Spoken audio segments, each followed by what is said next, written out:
mulai dari Pak Martin Sitomarang, silakan.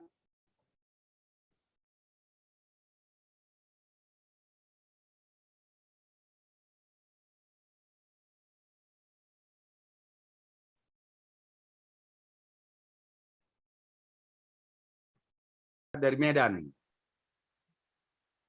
Halo. Ya, mendengar Bung Martin. Jadi semangat Gus Soleh, wah itu luar biasa. Tapi penjabaran karena harus ada penelitian. Penjabaran semangat Gus Soleh ini harus kita dampingi dengan penelitian. Nah, untuk itulah makanya saya bertanya sama Bung Emil Radiansah dari akademik, penelitian apa yang dibuat hingga betul-betul jiwa nasionalis ini untuk milenial betul-betul ada ciri-cirinya supaya kita sosialisasikan. Ada ciri-cirinya. Jadi jangan nanti waktu tes kebangsaan TWK, tes wawasan kebangsaan, gugur semua. Nah, ini perlu, jangan kita melempar ide tapi tidak bertanggung jawab. Nah, ini bahaya negara kita, malah ini jadi pecah. Maaf ya Bung Emil Radiansah, saya ini orang teknokrat. Ya, tapi ciri-ciri generasi milenial yang nasionalis yang Bung ini kan saya anggap nggak lengkap. Tolong dilengkapi dari hasil penelitian supaya kita di sini yang berjiwa nasionalis ini betul-betul sosialisikanlah ini. Itu kira-kira dari saya, khususnya pengajar etika di perguruan tinggi wajib tahu ini. Dipaksa, tidak boleh tidak. Nah, itu kalau mau banyak pengajar etika, banyak pengajar Pancasila. Apa yang diungkapkan oleh akademis kita tadi, Bung Emil Radiansah, ini perlu kita sosialisikan. Tapi rinci, ada bukti penelitian atau tidak? Hingga berdebat kita bisa kita lakukan. Generasi muda, betul-betul, milenial, itu betul kali. Semangat Gus Soleh, angkat tangan saya. Hidup Gus Soleh, hidup Bung Emil. Terima kasih, itu aja. Tolong hasil penelitiannya. Terima kasih Bung Martin Sembiring. Di belakang Bung Martin, saya kasih kesempatan Ibu Merdina Situmorang. Mendengar saya? Silakan Bu Merdina Situmorang. Di-unmute dulu. Ustadz Rasid dari malam kita. Silakan Ustadz Rasid untuk menambah wawasan para peserta webinar siang hari ini. Ustadz Rasid, Gus Rasid mendengar suara saya? Halo, udah? Udah. Silakan Bu Merdina. Iya Pak, terima kasih Pak waktunya. Saya sangat bersyukur ikut webinar ini ya Pak ya. Wawasan saya semakin bertambah. Terima kasih buat Bapak narasumber yang sudah menyajikan. Hanya saya memberikan pernyataan, memang benar sekali Pak, bahwa wawasan kebangsaan ini lebih ditingkatkan lagi. Karena saya juga dulu waktu saya ingatnya waktu saya SD, tingkat SD, saya sangat hafal itu 36 butir Pancasila.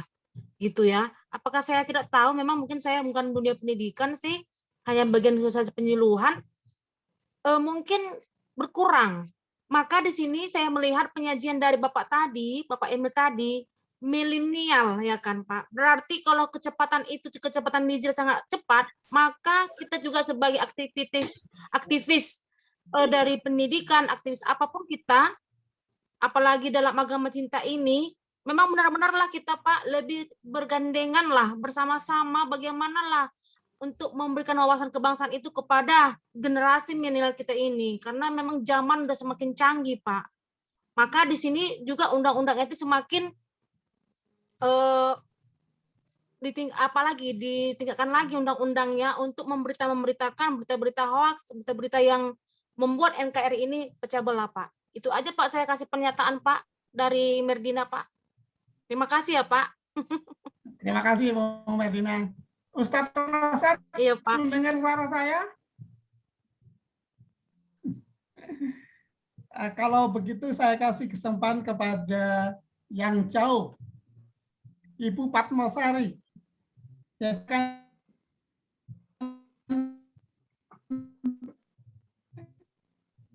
Wilhelmina, mendengar suara saya? Ini dari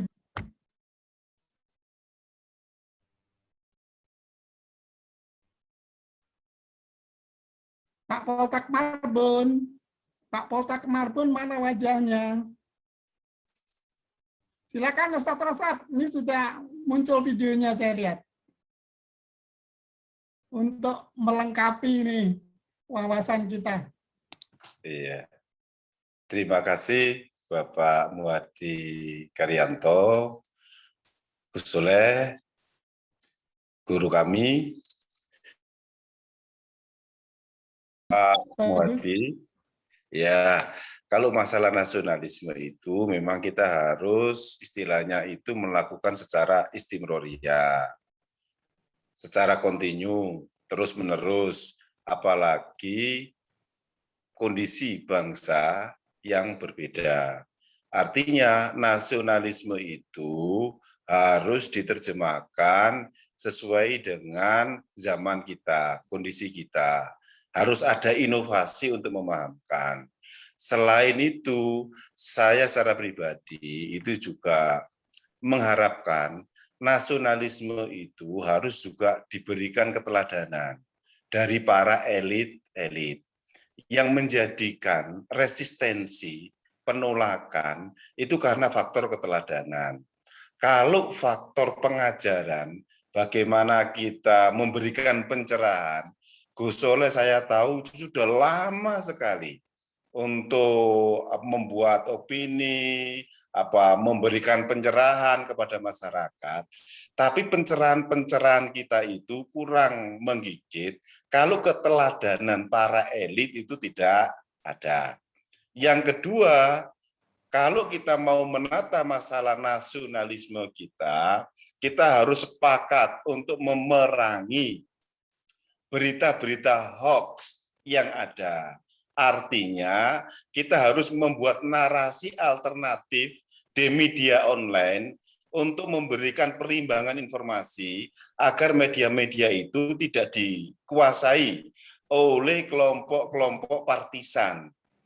Dan itu wajib. Karena apa? Generasi muda kita kadang-kadang itu karena tidak mempunyai rujukan yang baku, tidak mengalami sendiri, karena itu informasi yang diterima itu akan ditelan matang-matang. Kemudian dari lintas agama harus ada kesepahaman, penjelasan kalau sistem negara sebagaimana tema kita pada saat ini, khilafah itu tidak ada dalam teks. Yang kita maksud adalah sistemnya.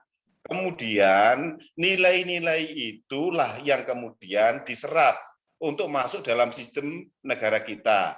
Misalkan ketuhanan yang Maha Esa, itu tidak ada satupun agama yang bertentangan. Itu maksudnya adalah nilai-nilai norma agama itu diserap dan dibakukan menjadi Pancasila. Karena itu kemudian Pancasila itu menjadi cara pandang hidup kita dalam berbangsa dan bernegara. Seluruh umat beragama harus ada kesepahaman untuk mempertahankan ketika ada kelompok-kelompok yang berupaya untuk merubah. Karena kalau dirubah akan menjadi berantakan. Sehingga saran saya, kalau yang Gus Soleh, saya sudah sangat paham. Beliau berjibaku mulai dulu untuk menanamkan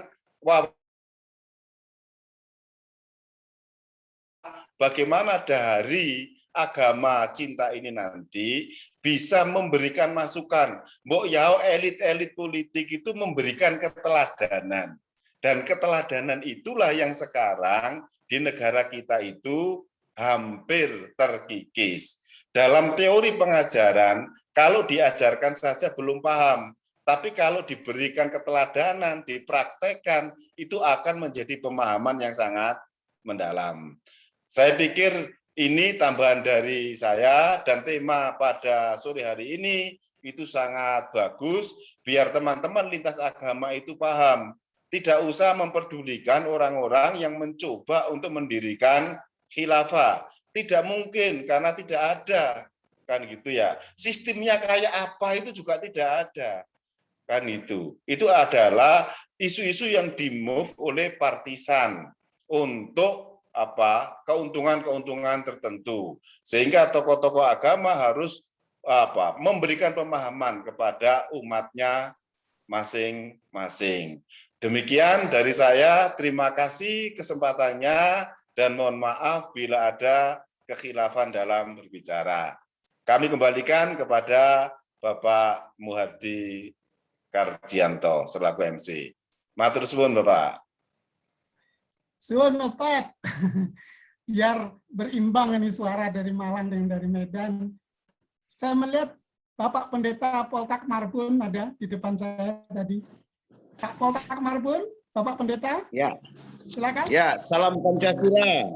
Salam. Salam hormat saya ke Pak Gus Soleh, Pak Karjianto. Ya, siap. Merdeka. Merdeka. Hanya satu, tadi pembicara pertama tadi barusan, ya kita juga tidak bisa abai. Meskipun kita sepertinya kita tidak usah khawatir dengan khilafah, tapi juga jangan sampai abai. Nah, itu satu. Yang kedua, ya saya melihat pentingnya digerakkan kaum mulai dari pemerintahan desa sampai pusat, memberikan ruang bagi kelompok-kelompok diskusi para pemuda seperti Karang Taruna, pemuda masjid, pemuda gereja, mulai dari desa, semua terlibat, stakeholder desa, sampai ke pusat. Seperti zamannya Pak Harto, itu ada positifnya kayak pencapir dulu, pencapir, kadarkum, nah itu saran saya. Karena lebih efektif, sepertinya kaum milenial sekarang saya lihat juga doyan kopdar, kopi darat, sambil ngopi. Nah, mereka juga senang itu berdiskusi di tingkat desa, karena kebetulan program rehabilitasi narkotik di tengah-tengah masyarakat.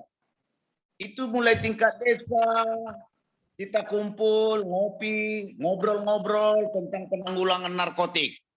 Nah, jadi saya lihat sangat efektif kalau untuk wawasan kebangsaan ini juga didaratkan ke mereka, karena seperti pilot mau mendaratkan pesawat, dia harus tepat pada landasannya. Kalau enggak, bisa hancur juga. Jadi oleh sebab itu, dalam pengalaman saya, karena di Sumatera Utara adalah terbesar pengguna narkotik di seluruh provinsi Indonesia, dan termasuk HIV. Jadi begitu kita memberikan insight, pencerahan, melibatkan stakeholder di tingkat desa, itu sangat efektif saya lihat. Cuma itu aja saran saya Pak Gus dengan Pak Karjianto. Assalamualaikum. Terima kasih Bapak Pendeta Poltak. Ibu Elizabeth juga mendengar suara saya? Elizabeth?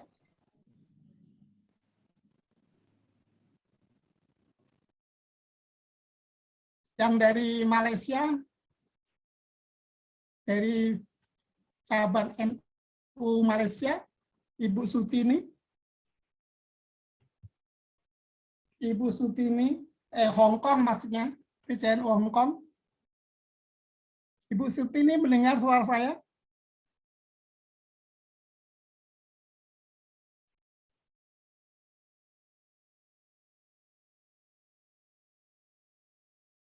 Kalau belum, sambil menunggu audien yang ingin bertapa pernyataan maupun pertanyaan dari 4 orang tadi. Silakan Gus.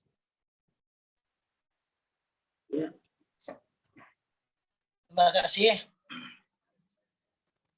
atas tanggapan serta pertanyaan dari para peserta webinar yang ada. Kami mulai dari Pak Poltak ya. Memang hal inilah Pak Poltak ya, Pak Pendeta Poltak, yang menjadi kegelisahan kita semuanya ya. Di antara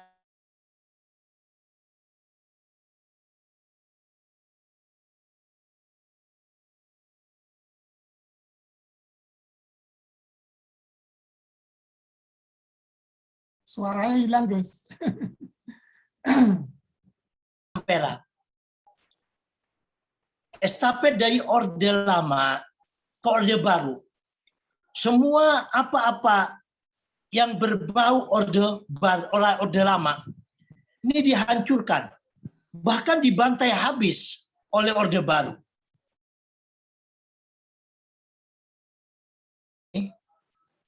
Sebenarnya adik-adik kita mahasiswa di tahun 98 itu, atau gerakan mahasiswa 98, itu tidak siap. Yang ada hanya melihat bagaimana kegamangan, kemarahan, kekesalan daripada otoriternya pemerintahan Orde Baru, yaitu pemerintahan Pak Soeharto. Nah, begitu reformasi bergulir, ini tidak ada konsep yang jelas di dalam membangun bangsa dan negara ini.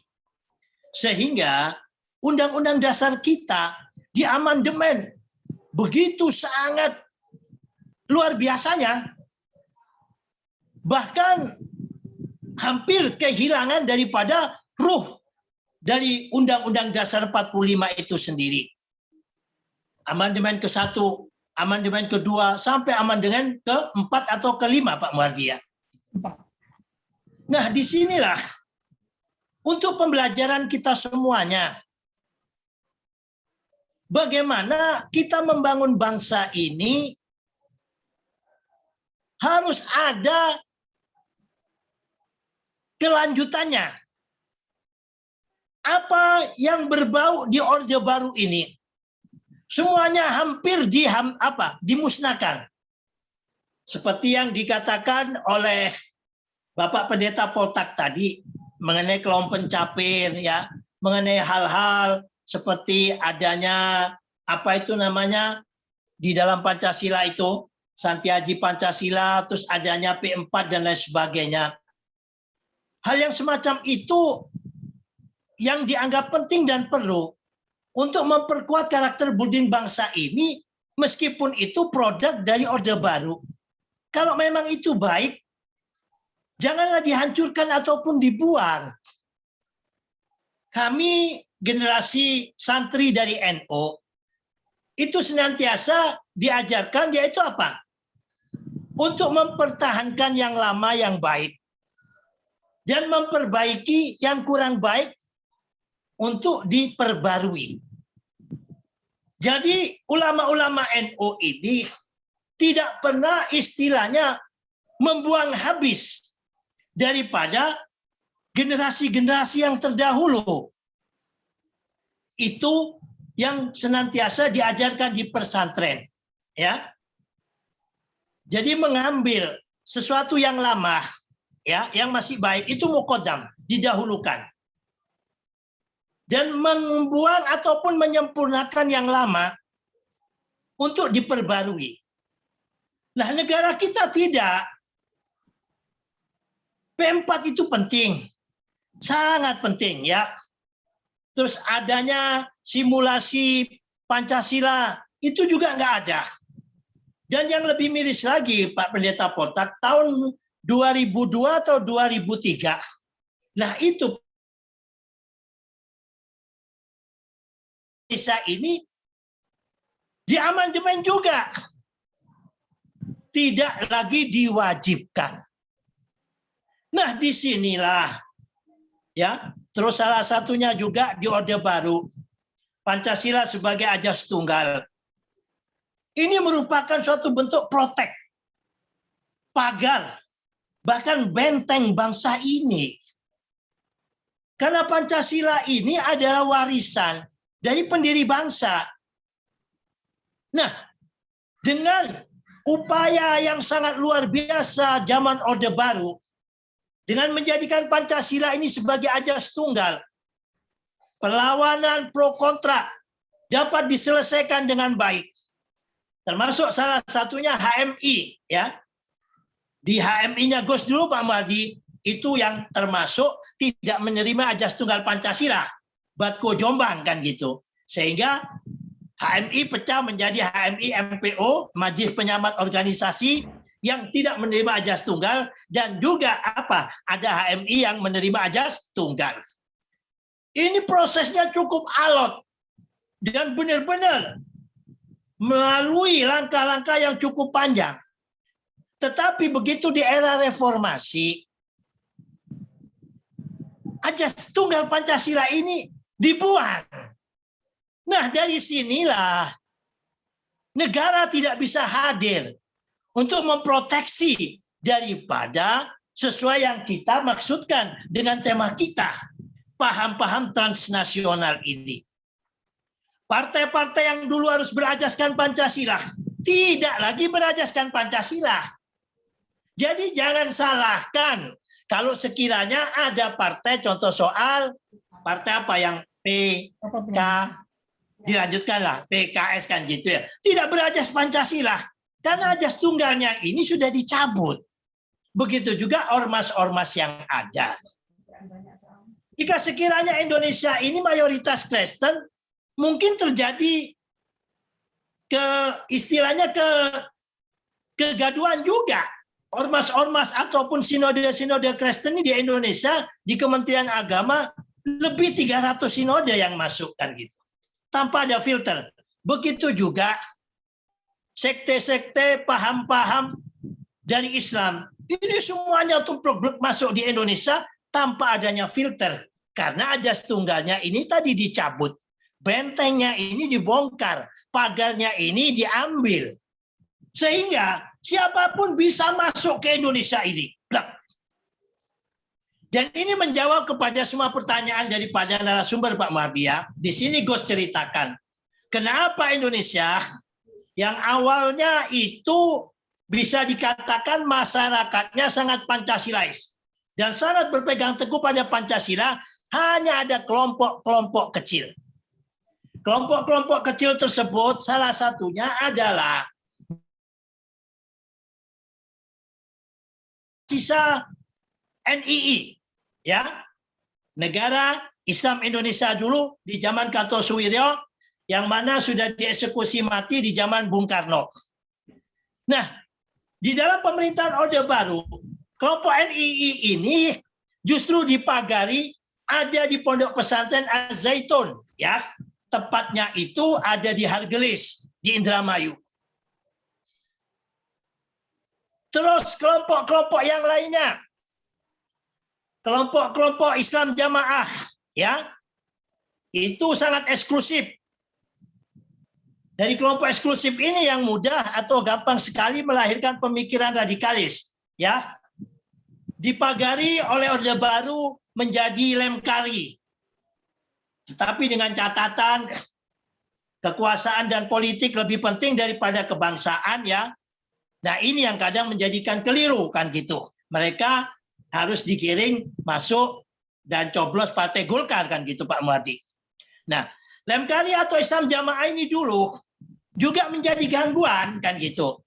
Ya. Karena mereka eksklusif.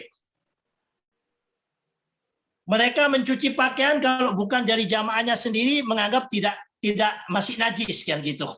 Termasuk masjidnya juga, ya, itu kalau dimasuki oleh kelompok Islam yang lainnya dipel lagi kan gitu, ya. Tetapi ini dulu dapat diredam. Peredaman model semacam ini dapat terwujud sebab ada kuncinya, yaitu ajas tunggal. Nah, begitu ajas tunggal ini dicabut, negara tidak bisa hadir karena benar-benar menjadi negara yang sangat bebas. Tidak terprotek lagi bahwa Indonesia harus dengan Pancasila. Maka lahirlah Partai Keadilan yang berajaskan Islam, lahirlah partai apa? Partai Sejahtera yang berajaskan Islam, P3 yang asasnya ajas Pancasila berubah juga menjadi ajas Islam. Bukan perkara ajas Islamnya ini yang kita permasalahkan. Tetapi banyak di antara mereka ini punya agenda terselubung. Ya. Kebebasan ini mereka masuk di dalam parlemen.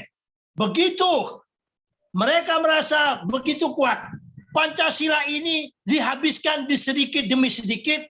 Puncaknya Pak Muhardi di tahun 2002 kalau nggak 2003. Pancasila tidak lagi diwajibkan untuk menjadi pelajaran wajib di dunia pendidikan Indonesia.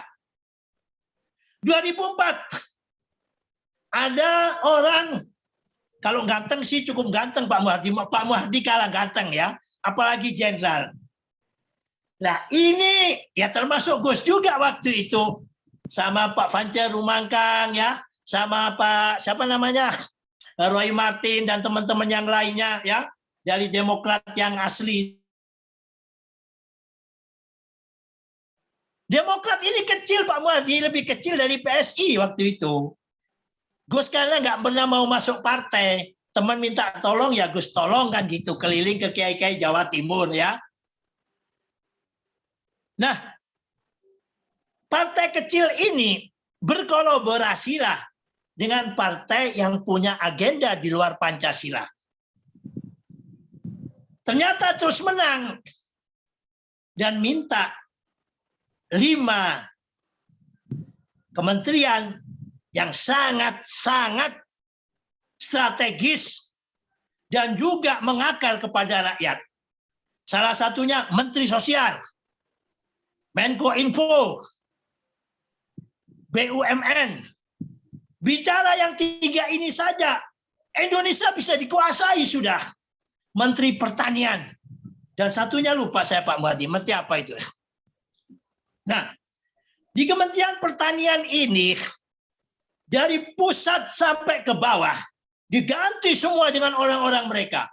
Termasuk BUMN, termasuk di Kementerian Sosial yang ada. Nah, karena mereka ini punya agenda terselubung. Lain dengan Pak Muhardi, dengan Gus begini, merasa sudah merdeka kan gitu. Ya di Indonesia biasa-biasa saja. Orang-orang penting di kementerian ini semuanya diubah dengan orang mereka. Dan yang paling sadis adalah apa? Masjid-masjid yang ada di 5 kementerian ini diganti pelan tapi pasti. Mulai dari takmirnya, tukang sapunya, pengkhutbahnya, dan lain sebagainya. Nah, disinilah awal daripada kebocoran ya Indonesia kita. Pertama, Pancasilanya, Ajas Tunggal dicabut. Kedua, tahun 2002 atau 2003, Pancasila tidak diwajibkan. Dan yang ketiga, ada partai yang mana dia bertopengkan agama. Karena Indonesia adalah mayoritas Islam, ya. Kalau bertopengkan Konghucu nggak mungkin laku nantinya, atau bertopeng Buddha, ya. Maka dengan topeng Islam inilah mereka menjadi laku. Justru di saat itu dan Menko Info yang ada, sering sekali kita dengarkan bagaimana ceramah-ceramah tentang pentingnya penegakan khilafah. Padahal negara ini adalah negara Pancasila. Dan itu berkali-kali ada mimbar tentang pentingnya khilafah. Coba lihat di YouTube yang baru atau konten-konten yang lama ya, konten-konten yang lama. Bagaimana mereka begitu luar biasanya mengkampanyekan ya tentang khilafah di GPK ya, di tempat apa? Tempat-tempat yang sangat luas. Nah, Gus ini bingung saat itu. Gus sudah sampaikan datang ke Kiai A, Kiai B, Kiai C. Mereka menjawab, gak mungkin lah Gus, mereka ini tambah besar, baru kebakaran jenggot. Dan nampak bahwa kekuatan mereka itu ada. Begitu pilkada Ahok, jutaan orang datang ke Jakarta. Itu bagian daripada permainan cuci otak, doktrin, dakwah-dakwah terselubung kelompok-kelompok yang mau menggantikan Pancasila ini. Pak Mardi, saya minta waktu sedikit sekaligus Gus akan terangkan. Kelompok mereka ini ada 3 kelompok besar, Pak Mardi. Yang pertama yaitu kelompok dakwah. Kelompok dakwah ini dibagi dakwah di sekolah dan juga dakwah di umum dan dakwah ke pesantren-pesantren. Di dakwah di sekolah dan kampus mereka kuasai. Di kampus itu ada LDK di zaman Gus dulu, lembaga dakwah kampus. LDK itu asli adalah lembaga dakwah kampus. Tetapi hebatnya mereka kuasai ketuanya dan lain sebagainya. Sehingga hampir LDK se-Indonesia ini berafiliasi dengan gerakan transnasional. Ada di luar kampus dakwah mereka itu yang disebut tarbiyah. Nah, kelompok-kelompok tarbiyah ini tidak selamanya menggunakan bahasa tarbiyah, Pak Muardi. Mereka masuk ya ke berbagai pengajian dan lain sebagainya. Bagaimana melemahkan ideologi bangsa ini dan senantiasa mendengungkan la hukma illallah. Tidak ada hukum selain hukum Allah. Bahasa ataupun tafsiran dalam Al-Quran itu yang mereka anggap benar adalah tafsir mereka.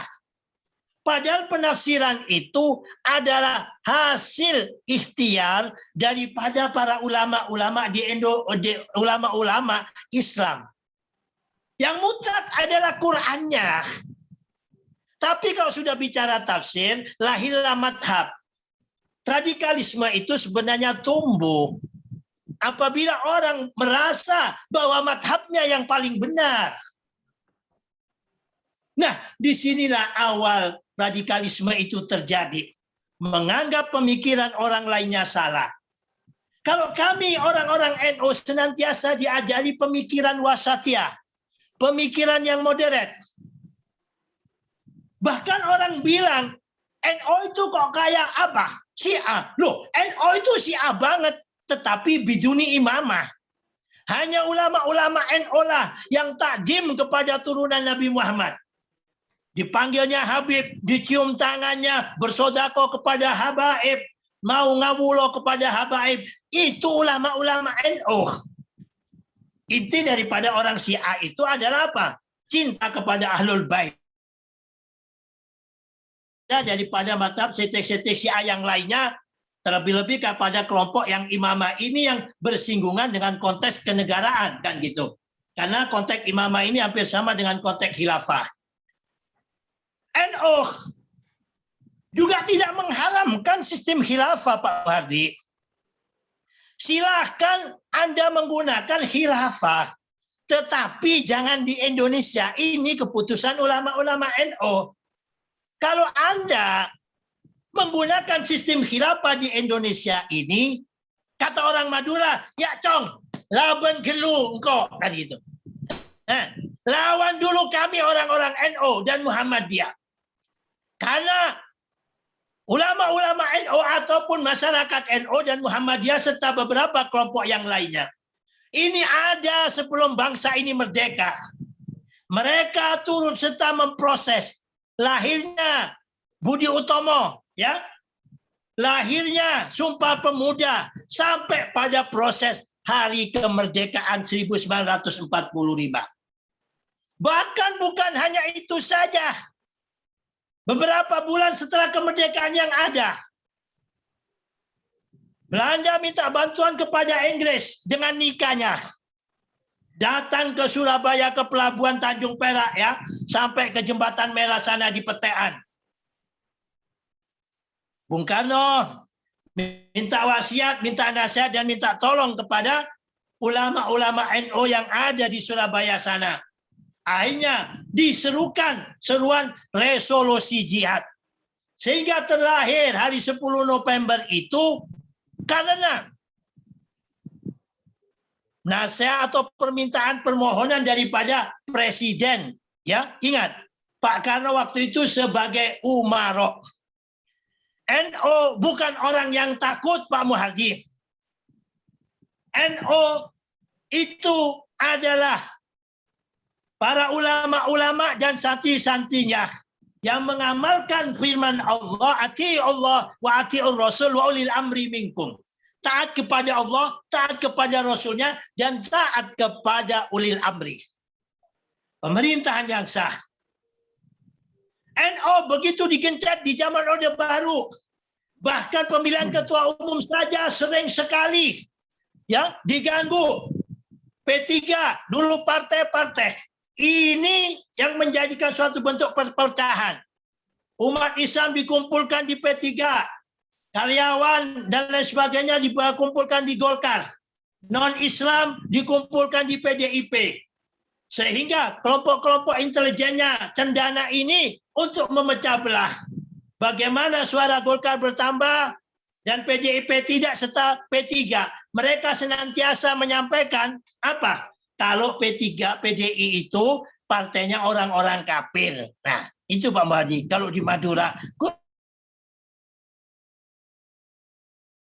Bloscong, Cek Mak Semaen, Partai Merah. Paham bahasa Madura Pak Mahdi ya? Cek Semaen ya. Jangan deketin Partai Abang Merah itu ya. Apalagi orang kafir. Partai nak foto nah PKI. Itu. Ini jurkam-jurkamnas yang dari Jakarta. Politiknya memecah belah semacam ini. Makanya di wilayah Banten Selatan, di Madura, di Aceh, di Sumut, ya, di Minang. Susah PDIP untuk menang. 32 tahun itu dicap oleh jurkamnya cendana, partainya orang kafir. Nah, ini kadang masyarakat Indonesia ini yang cinta damai, yang guyup. Tapi yang nyusupi otak-otak tentang kebencian, permusuhan, pecah belah. Ini adalah para elit kita memelihara dividend et impera. Belanda yang kecil bisa menguasai Nusantara yang besar. Ini mereka pelihara selama 32 tahun supaya mereka tetap berkuasa. Korbannya siapa? Ya kasihan kayak Pak Poltak ini kan begitu. Ucapan-ucapan kafir itu tidak pernah terlontar di ulama-ulama NU. Tetapi dari penguasa-penguasa zaman dulu sendiri. Nah, disinilah yang menjadikan bangsa ini tidak tentrem. Tetapi karena itu kuatnya otoriter daripada militer, dan juga Pancasila masih menjadikan asas tunggal, tidak bisa gerakan-gerakan itu ada. Tetapi saat ini Pak Muhadi yang jadi masalah kepada semua pemirsa di webinar ini, asas tunggal ini ayo kembalikan bahwa Indonesia ini adalah Pancasila. Dengan Pancasila ini, dengan 6 agama yang ada dilindungi dengan Pancasila di dalam ketuhanan yang Maha Esa-Nya. Sehingga tidak bisa sedikit pun orang coba-coba melalui topeng agama untuk mengubah bangsa ini. Nah, kelompok kedua ini, ya kan tadi kelompok dakwah Pak Muhadi. Terus yang kelompok kedua, kelompok politik Pak Muhadi. Mereka tidak menghendaki politik. Ingat Pak Muhadi, mereka itu bukan hanya ada di PKS loh Pak Muhadi. Mereka itu memiliki sistem tazkiyah yang kuat. Penyembunyian diri yang kuat. Rumah besarnya memang PKS. Ingat. Tetapi mereka menyebar kemana-mana. Ke Gerindra ada, Demokrat adanya ada, kan gitu. Target mereka apa? Apabila suara mereka di dalam parlemen yang ada di Senayan ini 50+1, mereka akan mengubah Indonesia ini tidak lagi negara Pancasila, tapi negara sesuai dengan keinginan mereka. Oke, rakyat Indonesia 260 juta ya tidak menghendaki Indonesia ini Indonesia tidak menghendaki negara khilafah. Tetapi kalau kita orang yang baik-baik ini pada diam Pak Muhadi. Sementara mereka terus bergelia masuk di partai-partai yang ada. Partai besarnya adalah PKS. Kalau 50+1, negara ini adalah negara trias politika. Kekuatan ada pada parlemen. Kalau parlemen mengamandemen Dulu di zaman Orde Baru, kekuasaan ada seumur hidup, kekuasaan bisa dipilih, kan gitu. Tetapi dengan hanya diketok tok tok tok tok parlemen hanya 2 periode. Meskipun kita ingin Pak Jokowi yang selalu biasa bekerja untuk bangsa. Saya merasa bangga menjadi anak Indonesia, terlebih-lebih di luar Jawa.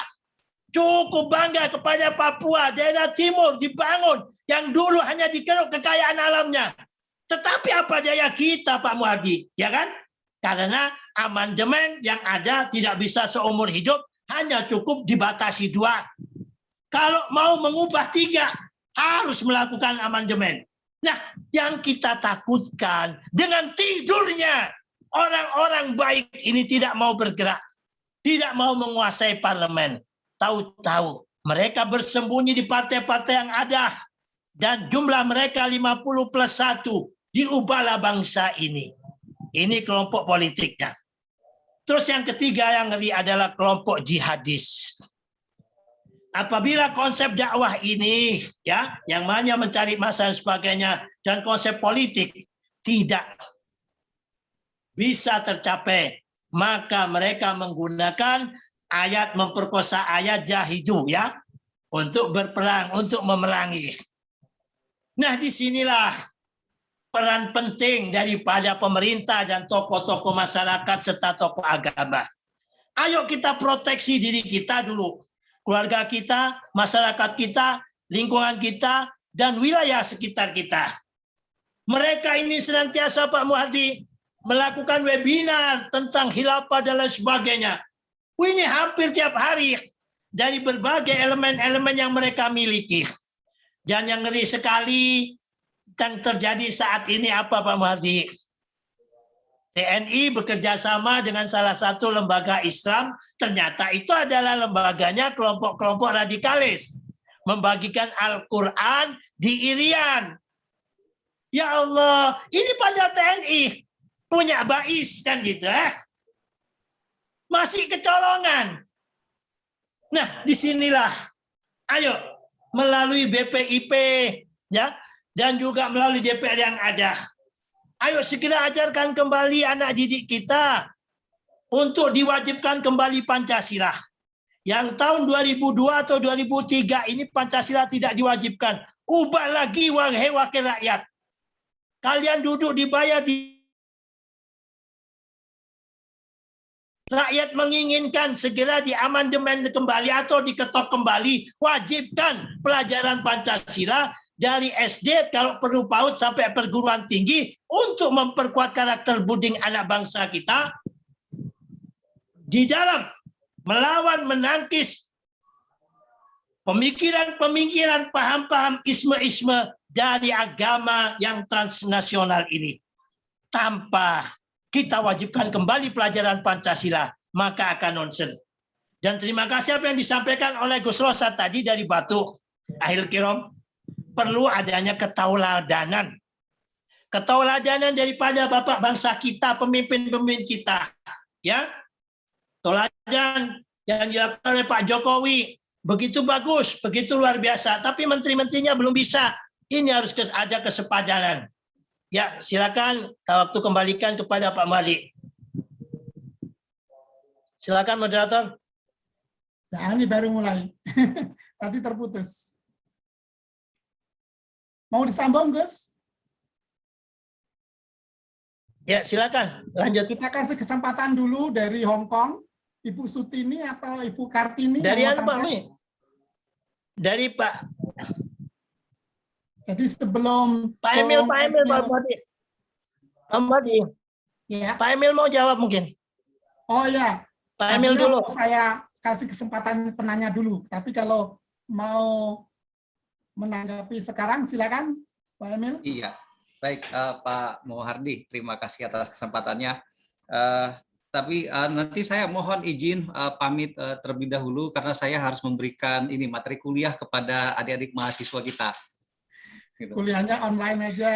Iya, justru karena online ini saya ini apa sudah ditunggu juga oleh adik-adik mahasiswa. Ya. Silakan, gitu. Baik. Emil. Iya. Baik, tadi apa disampaikan oleh beberapa tanggapan begitu ya. Saya ingat tadi ada Pak Martin Sembiring, kemudian ada juga Ibu Martina Situmorang, kemudian Pak Rosyad gitu ya.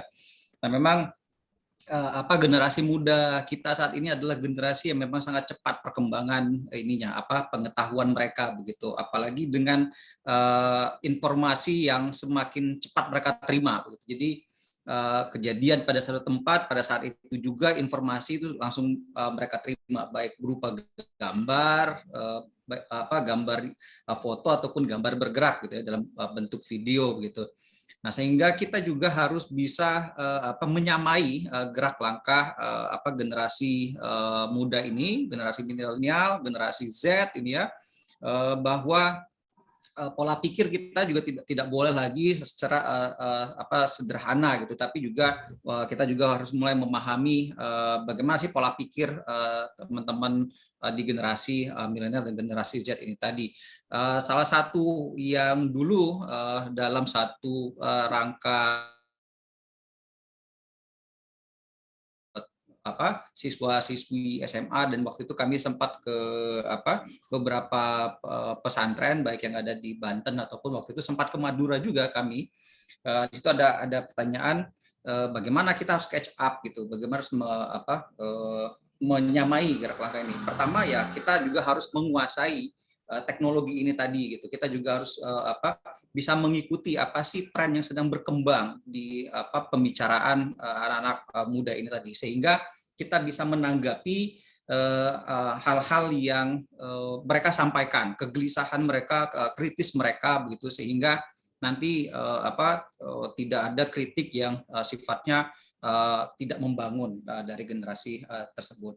Nah, memang tadi saya sampaikan bahwa generasi muda itu adalah generasi yang generasi milenial ini adalah generasi yang sebenarnya mereka itu sangat nasionalis ya, mereka sangat idealis begitu. Karena apa? Karena mereka percaya pada sistem begitu. Mereka percaya bahwa sistem akan membawa kepada perubahan-perubahan dan perbaikan-perbaikan kehidupan berbangsa dan bernegara, baik dari sisi politik, keadilan, hak asasi manusia hingga kepada ekonomi begitu. Nah, sayangnya memang pemikiran-pemikiran yang nasionalis ini seringkali ini didekatkan dengan kepentingan politik. Nah, kepentingan politik yang dimaksud di sini adalah kepentingan yang hanya bertujuan menguntungkan kepada satu kelompok tertentu. Nah, di dalam pemahaman kami di dalam bidang studi, politik ini adalah suatu tindakan atau cara dari individu ataupun kelompok untuk menguasai arena atau panggung pemerintahan. Nah, sehingga kebijakan-kebijakan yang dihasilkan itu adalah kebijakan yang menguntungkan kelompok tertentu saja.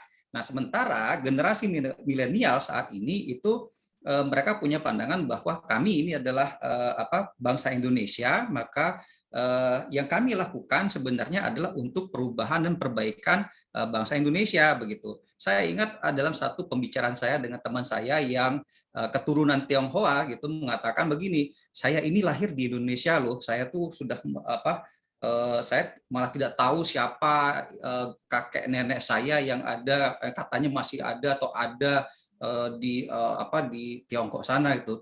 Saya udah nggak tahu, saya nggak bisa bahasa Mandarin, saya nggak paham tata cara hidup mereka. Yang saya kenal, saya lahir di Indonesia, saya makan makanan tradisional Indonesia, saya menyukai itu, saya memahami Pancasila, saya hidup berdasarkan Undang-Undang Dasar Negara Republik Undang-Undang Dasar 1945,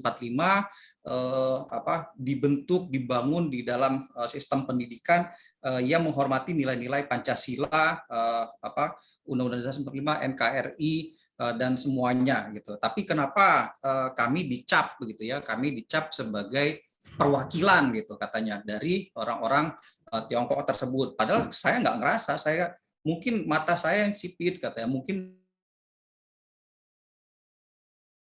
kita ke sana begitu. Nah, ini yang dimaksud tadi, sebenarnya mereka generasi milenial ini sebenarnya berjiwa nasionalis tanpa sebenarnya punya kepentingan politik gitu.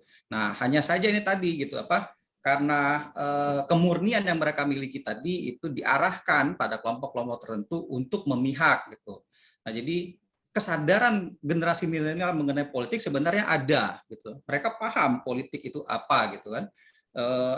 Mereka paham terkait dengan hak dan kewajiban mereka di dalam berpolitik. Bahkan kelompok muda saat ini banyak yang bergabung di dalam partai-partai politik begitu.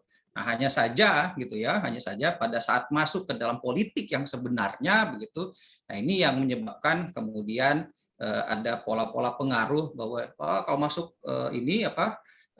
politik maka harus memenangkan kelompok tertentu. Nah, sebenarnya kan kalau dalam panggung politik begitu pemilu selesai ya sudah semuanya akan kembali seperti baik-baik saja, normal saja, bahwa itu adalah event 5 tahunan, memilih pemimpin, memilih wakil-wakil yang dipercaya untuk membangun sistem gitu. Itu yang bisa saya sampaikan pada sore hari ini. Mungkin masih belum bisa memuaskan ya, apalagi tadi pertanyaan Pak Martin tadi sangat ini sekali ya, Martin Sembiring sangat membangun sekali begitu. Jadi tapi saya tidak bisa menjelaskan secara panjang lebar di sini begitu. Mohon maaf sekali nih Pak Muhardi, Gus Soleh gitu. Terima kasih mungkin atas masalah kesempatan. keteladanan menurut Bung Emil gimana? Apakah Ya. para dosen itu penting memberi keteladanan kepada para Ya. mahasiswanya? Baik, jadi di dalam satu penelitian yang dilakukan jadi penelitian ini dilakukan oleh Kementerian Pertahanan sebenarnya. Jadi pada waktu itu saya mengikuti suatu training of trainer yang diadakan oleh Lembaga Ketahanan Nasional gitu ya, Lemhanas gitu. Nah, di situ disebutkan ada beberapa kelompok yang sangat dipatuti oleh generasi muda. Nah, kelompok yang dipatuti mereka adalah dosen atau pengajar begitu. Ya, itu yang dosen. menjadi teladan mereka begitu.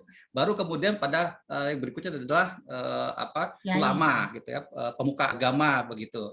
Nah, sayangnya yang kelompok partisan politik gitu ya, kemudian tentara, polisi itu berada pada ini yang bawah gitu.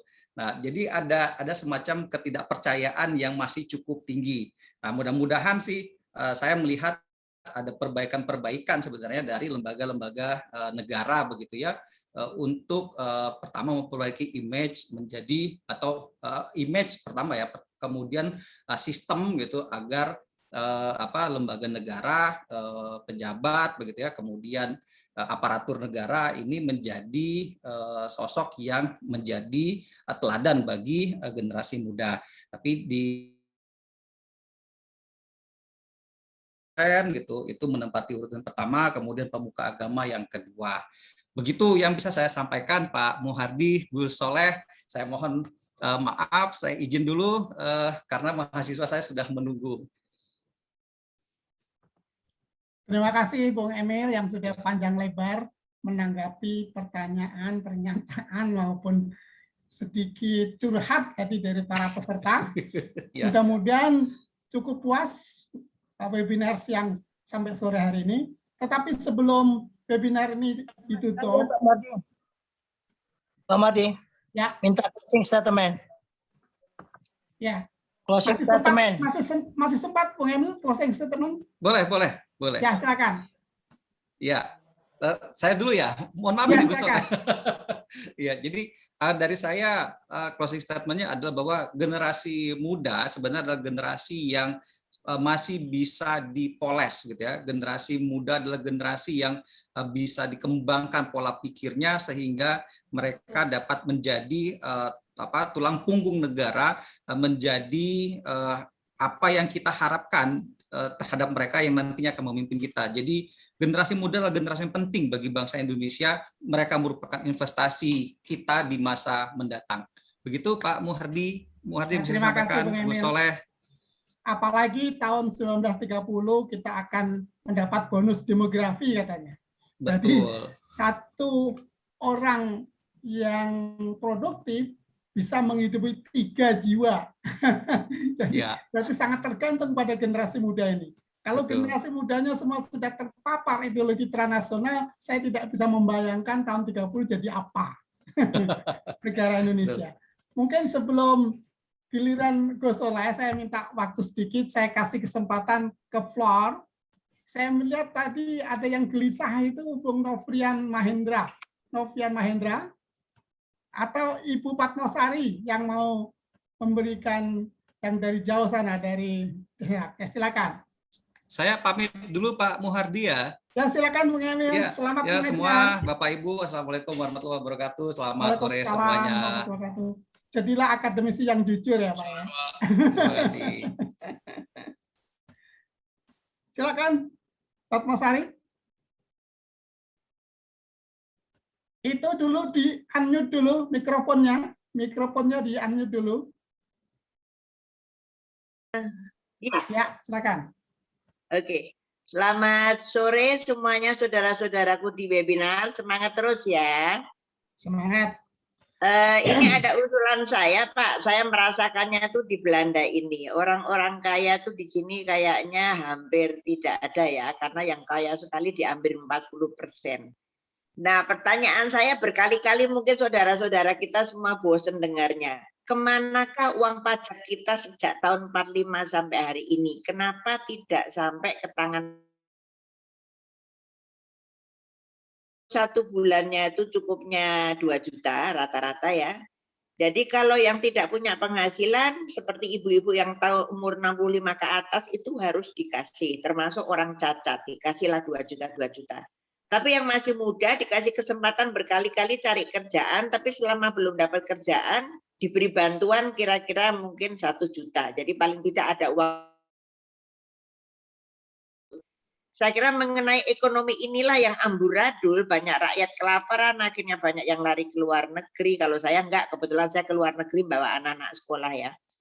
Tapi setelah saya rasakan di sini yang dibilang penjajah Belanda, penjajah ini, penjajah itu, dan lain-lain, tapi rakyatnya tidak ada yang kelaparan di sini. Semua dibantu, termasuk saya karena sudah tua ya, tidak boleh kerja. Kalau saya berani kerja, saya kena denda.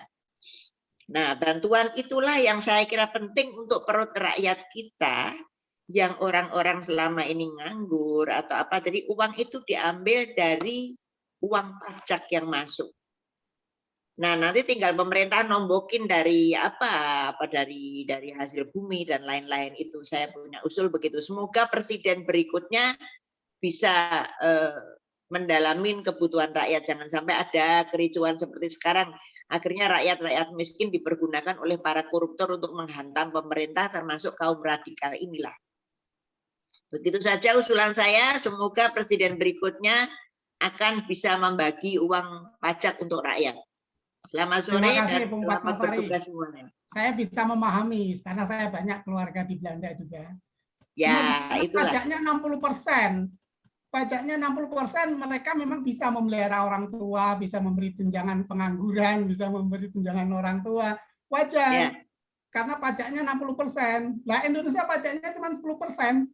Jadi Nah, itulah kesalahan Indonesia satu itu, dan kecuali gitu yang punya pabrik itu nanti bisa menawar. Kalau pamannya dapat denda 1 miliar, 200 aja ya Pak, yang 100 buat kamu. Gitu. Ya, kayak gitu-gitu yang harus mudah-mudahan diberantas. Indonesia tadi nanti menuju seperti Belanda, di mana orang-orang kaya sadar untuk hidup bersama sehingga tidak ada lagi orang miskin. Saya Ya. melihat sendiri di sana yang namanya panti jompo itu makannya kayak di hotel. Kalau di sini kasih piring kaleng. Kalau di Indonesia panti jompo makannya nasi kaleng, apa pakai piring kaleng. Iya. Tidurnya aja juga di atas kasur yang penuh ompol Iya, ya. di atas kasur yang empuk. Bahkan di sana Perawatan di sini super. Jadi kemarin juga saya kenalan orang yang merawat tante saya sampai meninggal dunia, terus pengen ketemu kita akhirnya ketemu. Dia merawat 100%. Karena tante itu dilahirkan bingung, kayak orang bingung sejak lahir. Jadi mudah-mudahan next presiden tidak tahu tahun berapa, yang penting jangan sampai kaum radikal berkuasa di negara kita, pasti rakyat kita makmur, sejahtera, dan semuanya terjamin. Okay? Amin. Siap, selamat sore. Selamat sore. Beraktivitas semuanya. Jaga kesehatan.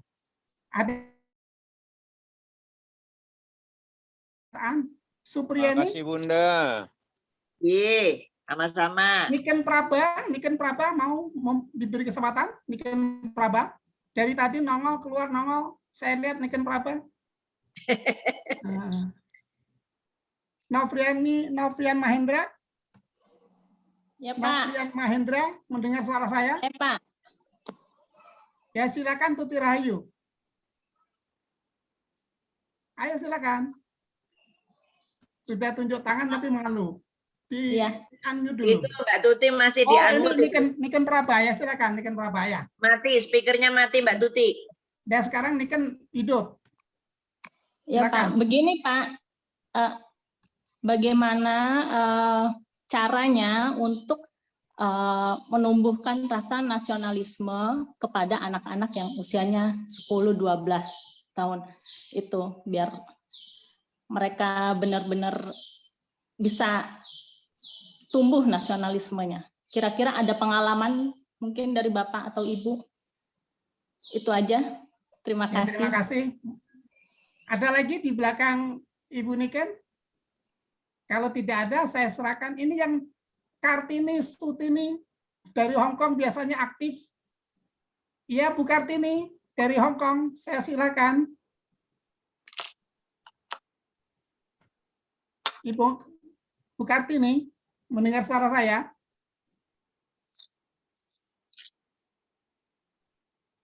Elizabeth Yuki? Novrian Mahendra, saya panggil sekali lagi. Tuti Rahayu, masih mau bertanya? Tuti Rahayu, ya silakan. Terima kasih. Saya mohon ide nih untuk acara-acara seperti acara nasional dalam waktu dekat kan akan ada memperingatan Sumpah Pemuda.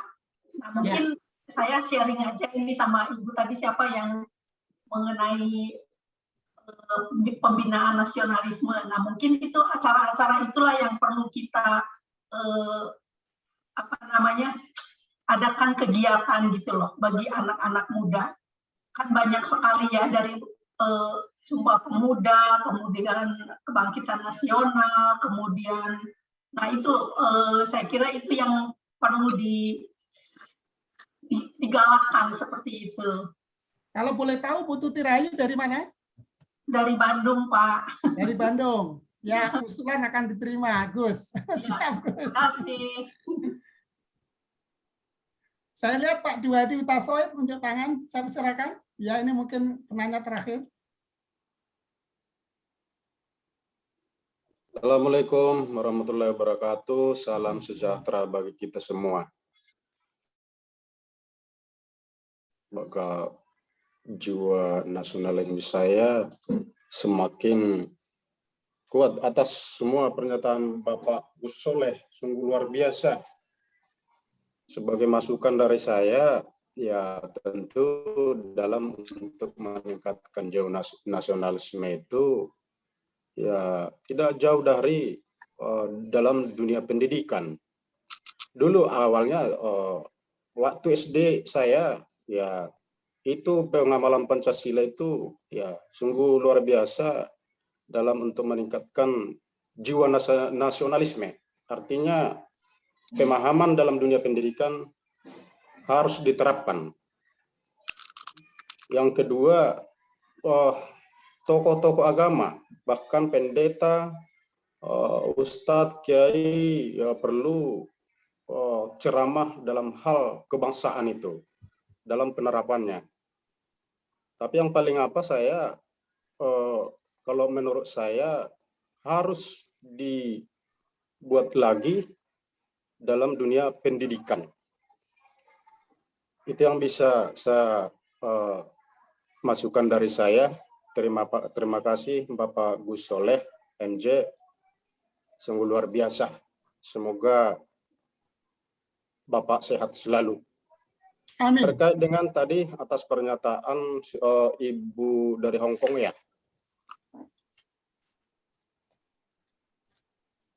Dari Belanda. Ibu dari Belanda. Dari Hong Kong. Ya mungkin di sana di negara luar ya bisa juga pengaruh juga jumlah tertanpa pajak dulu ya. Kita kan Bunda Ratu dari Belanda. Sungguh mungkin pasti beda dengan jumlah penduduk Belanda sama Indonesia. Terkait hal dalam pernyataan Ibu tadi dalam pemerintah tidak memikirkan orang miskin, saya rasa tidak. Terlebih pemerintahan sekarang ini. Di berbagai aspek banyak anggaran itu. Sekarang pertanyaan tetap sasaran, saya rasa tidak sampai ke bawah, tidak. Tapi banyak oknum-oknum. Sehingga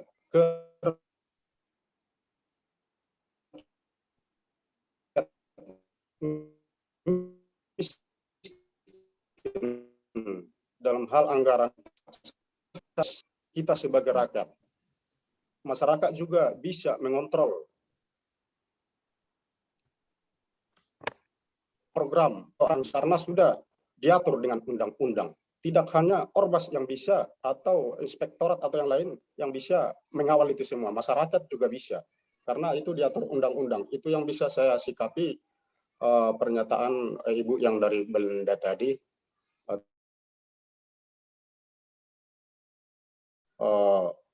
Orang-orang yang miskin, saya rasa tidak.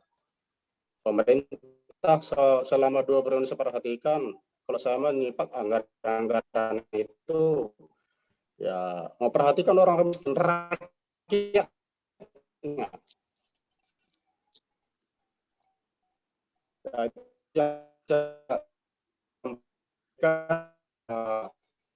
Salam sehat.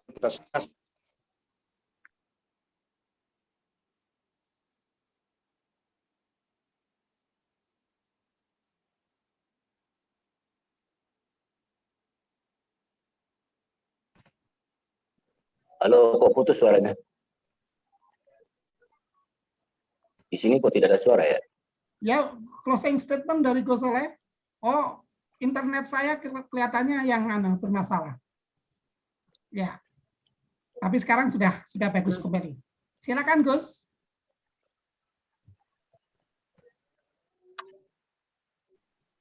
Ya, jelas suaranya Pak Madi. Lumayan bagus.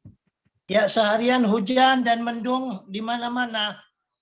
Jadi ya kendalanya di internet ini. Iya. Suara putus. Ini jelas masih Pak Madi? Jelas? Cukup bagus, cukup bagus. Ya. Alhamdulillah, sebelum saya Gus closing statement, sedikit akan menjawab daripada pertanyaan Ibu Niken Purba ya. Praba atau Purba? Ibu Niken Praba ya. Kenapa? Ya. Anak-anak kecil itu, Bu, sebenarnya mudah. Semuanya tergantung daripada lingkungannya. Lingkungan itu bisa satu keluarga, kedua, di mana dia bermain, dan ketiga, tempat pendidikannya.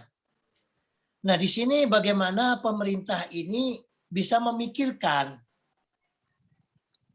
dan sama-sama harus punya kesepakatan bahwa Pancasila ini sudah final. Dan Pancasila ini adalah sebagai misa kongolido, kesepakatan bersama kita. Nah, yang repotnya kan, di era reformasi ini tidak semuanya orang-orang yang dianggap penting yang duduk di parlemen ini memiliki pola pikir yang sama. Sehingga untuk menggedok diwajibkan kembali pelajaran Pancasila aja sulit. Nah, bagaimana pemerintah telah membentuk BPIP? Sampai detik ini juga undang-undangnya belum disahkan, ya. Masih hanya apa? Peraturan presiden, ya. Nah, ini juga sedih kita ini. Tanpa Pancasila, Indonesia ini bubar. Yakin, Gus? Benar. Tanpa Pancasila, Indonesia Soviet yang begitu luar biasanya. Dengan sistem komunis awalnya, begitu terjadi glasnost, terpecah belah menjadi 15 negara. Yugoslavia mungkin ya 11-12 dengan Indonesia atau lebih maju Yugoslavia. Begitu karakter buildingnya hancur. Terpecah belah Yugoslavia menjadi 7 atau 5 negara. Indonesia pulaunya ribuan. sukunya ribuan, bahasanya ratusan, bahkan hampir mendekati 1000. Apabila kita tidak dipersatukan dengan Pancasila, maka sangat bahaya sekali. Nah, untuk anak-anak yang masih umur atau generasi Z, 10 atau 12 sampai ke 20 tahun ini, dan juga menjadi kata kesimpulan atau closing statement Pak Muhardi ya. Ya. Innal husuna idza qawam tahu i'tadarat. Sesungguhnya ranting yang masih belok, Ibu Praba atau Ibu Niken dan ibu-ibu yang lainnya itu kan suka bunga-bungaan atau pohon, Bu ya. Kalau masih ranting ini yang belok, kita tekuk, kalau masih balik lagi, ya kan? Kita ikat agar bisa lurus. Nah, berhari-hari, berbulan-bulan, ya, akhirnya ranting ini menjadi lurus. Inilah umur anak-anak generasi Z. Kama annal khosabah. Lain hanya lagi kalau sudah jadi batang, kita belokkan, maka ingkosorat. Dia akan terpatahkan.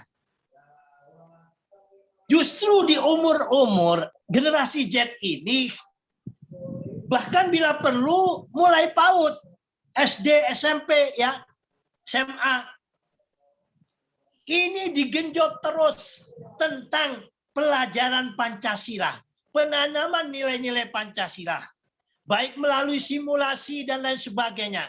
Untuk anak-anak yang dipertanyakan oleh Pak Buniken Praba ini, umur 10 sampai 12, ini masa pancaroba awal. Ini perlu istilahnya diberikan pembelajaran Pancasila dengan model yang mudah diterima. Baik melalui simulasi-simulasi seperti waktu kita masih kecil dulu. Sementara Indonesia ini tidak beda dengan Afghanistan. Afghanistan itu meskipun kelihatannya gersang, tapi memiliki kekayaan alam yang terpendam di beberapa negara atau biasanya disebut jalur sutra. Demikian juga Indonesia. Ini kekayaan alamnya masih banyak. Terlebih-lebih seperti di Papua. Makanya sering dibikin konflik. Penguatnya, pagarnya, bentengnya adalah Pancasila.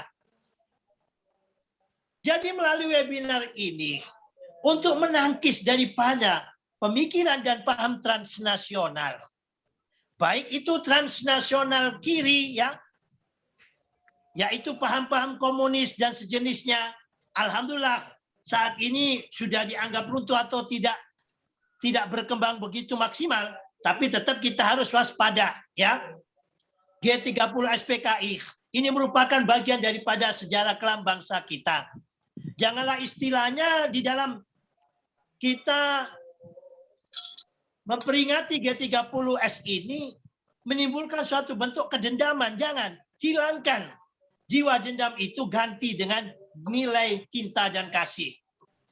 Di G30S ini perlu kita sampaikan kepada anak didik kita, ya, dari kelompok atau golongan yang disebut dengan G30S, gerakan Gestapo, ya, dari kelompok-kelompok komunis. Tapi jangan sampai ada dendam kepada anak-anaknya dan sebagainya.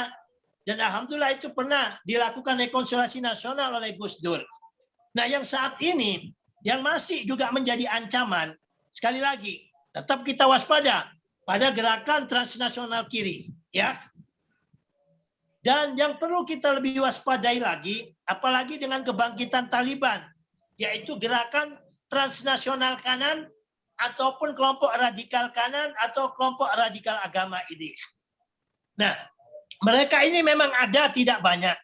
Tetapi Indonesia dengan kekayaan alamnya ini, ada pihak ketiga yang sengaja istilahnya memperbesar, membiayai dengan tangan yang tidak tampak dari kelompok-kelompok radikal ini agar Indonesia terjadi chaos, terjadi kerusuhan. Kelompok ketiga atau negara ketiga inilah mengambil keuntungan dari kerusuhan ini. Maka melalui webinar ini, pada closing statement kami, Ayo, back to basic. Kembali kepada dasar bangsa kita, yaitu Pancasila. Dan semuanya akan menjadi suatu bentuk keniscayaan belaka apabila negara tidak hadir dalam hal ini, yaitu baik pemangku negara, kepresidenan, dan juga menteri yang terkait, dan juga DPR, MPR, segera wajibkan kembali Pancasila sebagai karakter building bangsa kita. Aparat penegak hukum dan juga yang berkompeten, yang berkuasa di dalam dunia media sosial ataupun informasi, yaitu Menkominfo dan juga Cyberkrim Polri, Polis Virtual, Sandi Negara, harus melakukan langkah-langkah yang lebih, sekali lagi, melakukan langkah-langkah yang lebih proaktif untuk menjadi polis virtual, untuk menjadi polisinya atau lalu lintasnya di dunia maya ini.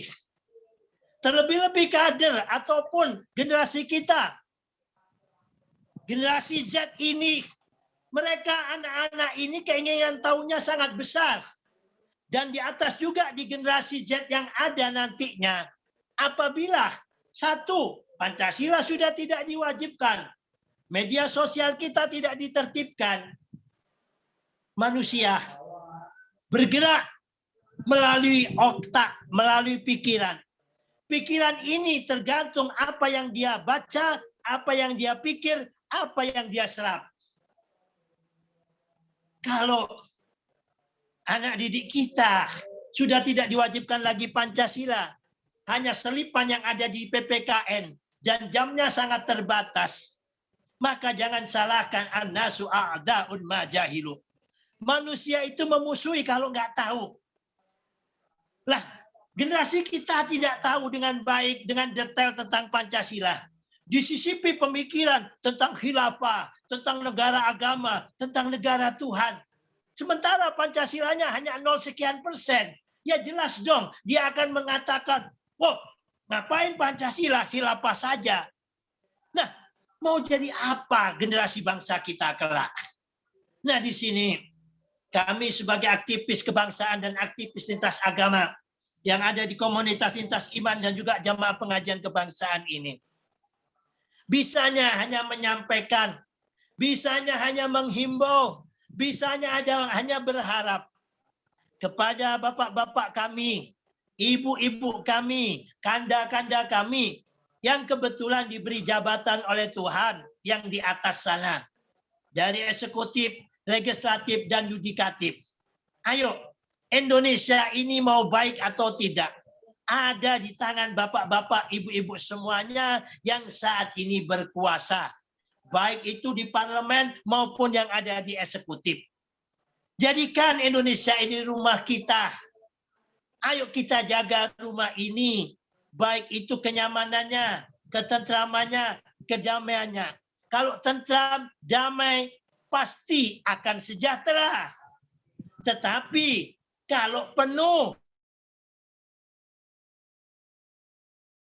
penuh dengan caci maki, jangan berharap kesejahteraan akan datang.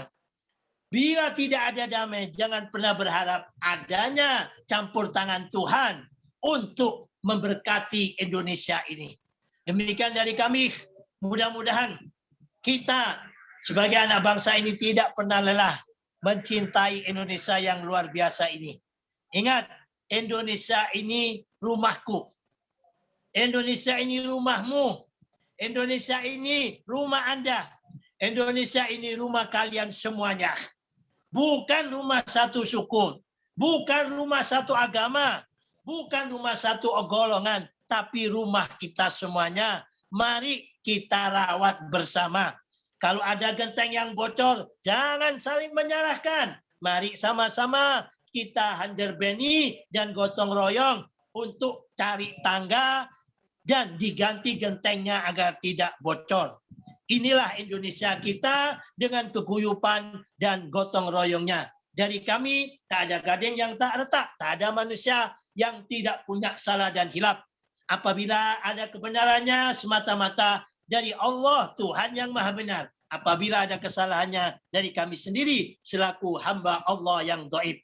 Billahi taufiq wal hidayah wal ridha wal inayah wallahu muwaffiq ila aqwamit thoriq. Assalamualaikum warahmatullahi wabarakatuh. Salam Pancasila, salam Bhinneka Tunggal Ika, merdeka.